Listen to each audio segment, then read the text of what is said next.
Mjeku zbulon të vërtetën, jasi të shpëtoni nga fryrja e këmbëve në kohë rekord.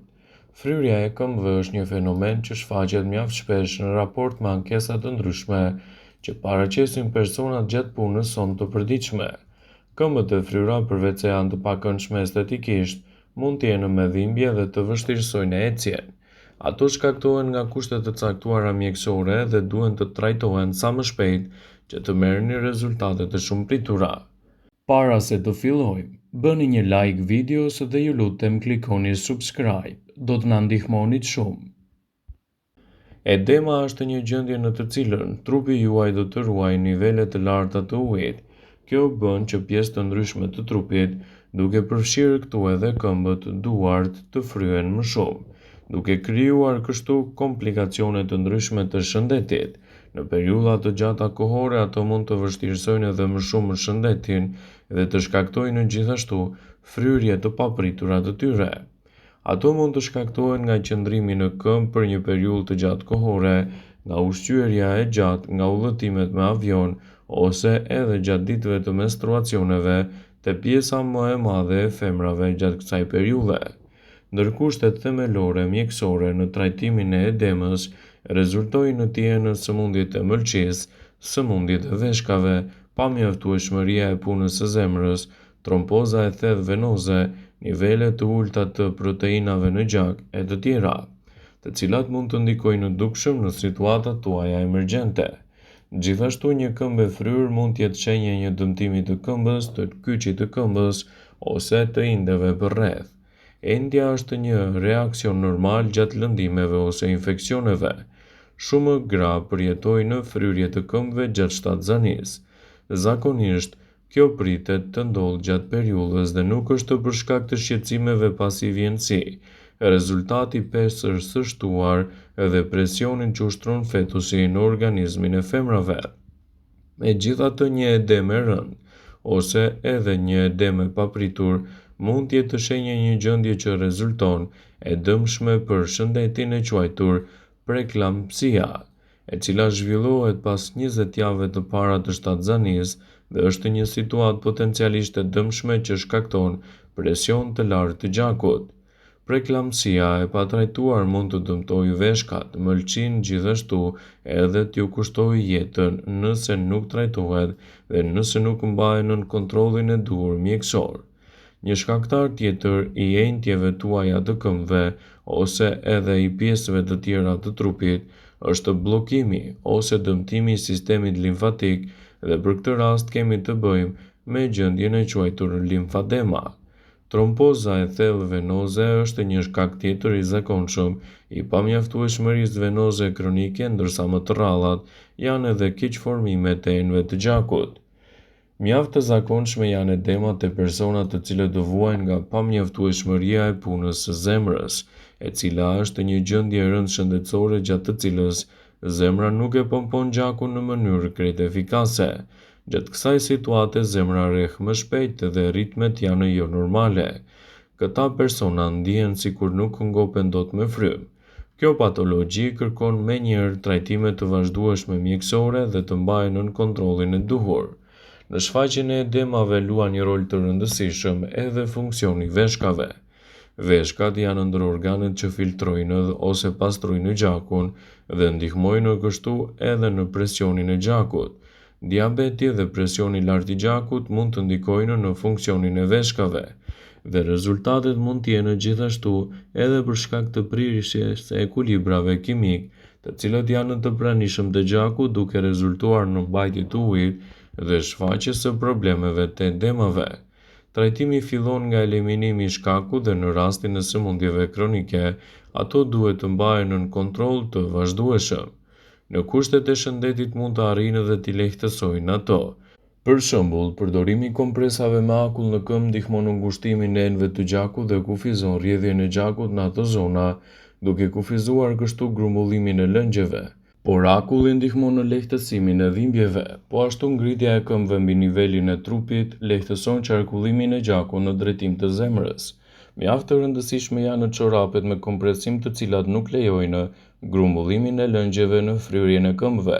Gjithashtu duhet të eliminohen në këto raste qëndrimet e gjata në këmbë ose ulur, udhëtimet e gjata ose mund të bëheni edhe me një zgjidhje më të thjeshtë, duke u çuar sa herë që udhëtoni nga karrija juaj. Kështu do të keni një përmirësim më të mirë të lëvizjes së qarkullimit të këmbëve.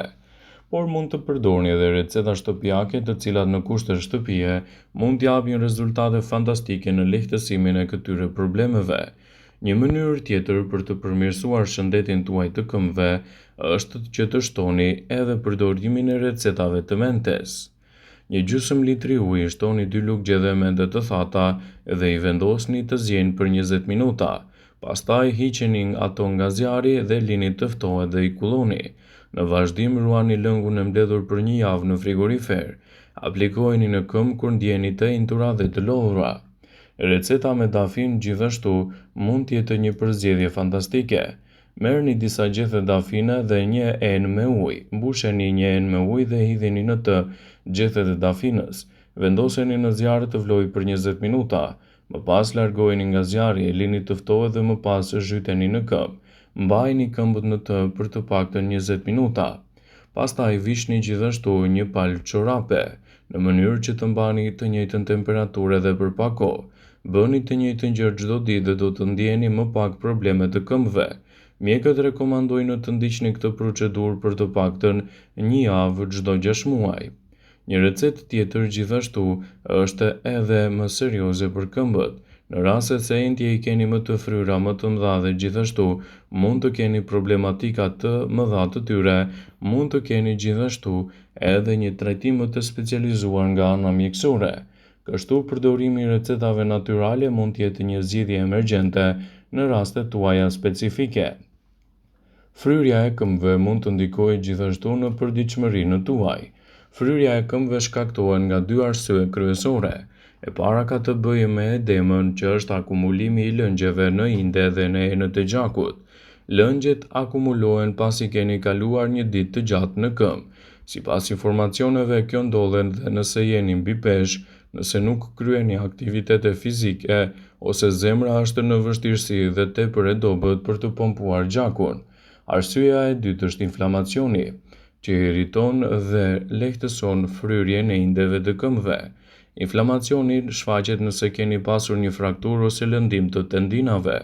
Fryrja e këmbëve mund të ndodhë edhe si pasojë e problemeve me venat, trombozën, varicet, problemet kronike me veshkat, gjithashtu edhe shtatzania.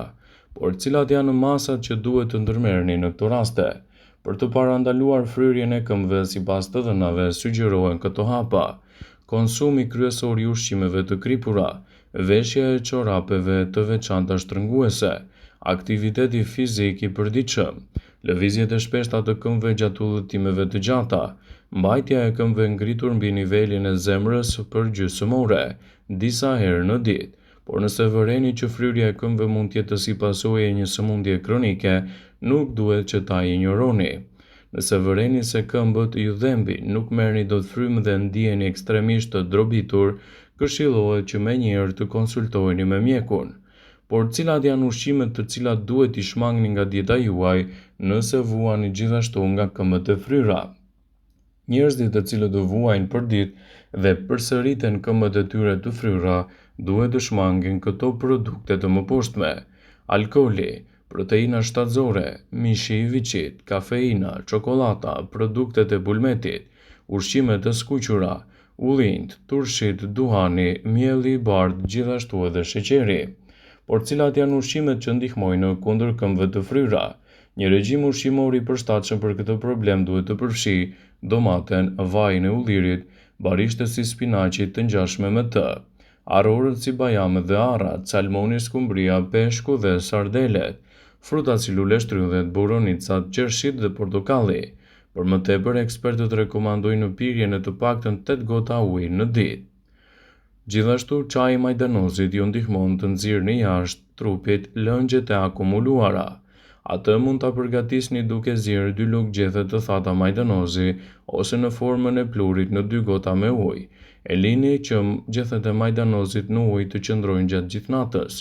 Kulloni dhe shtoni lëng limoni. Pini 3 gota çaj në ditë, përsëriteni 3 herë në ditë dhe përsëriteni kur e keni të nevojshme. derisa fryrja e këmbëve të zhduket plotësisht.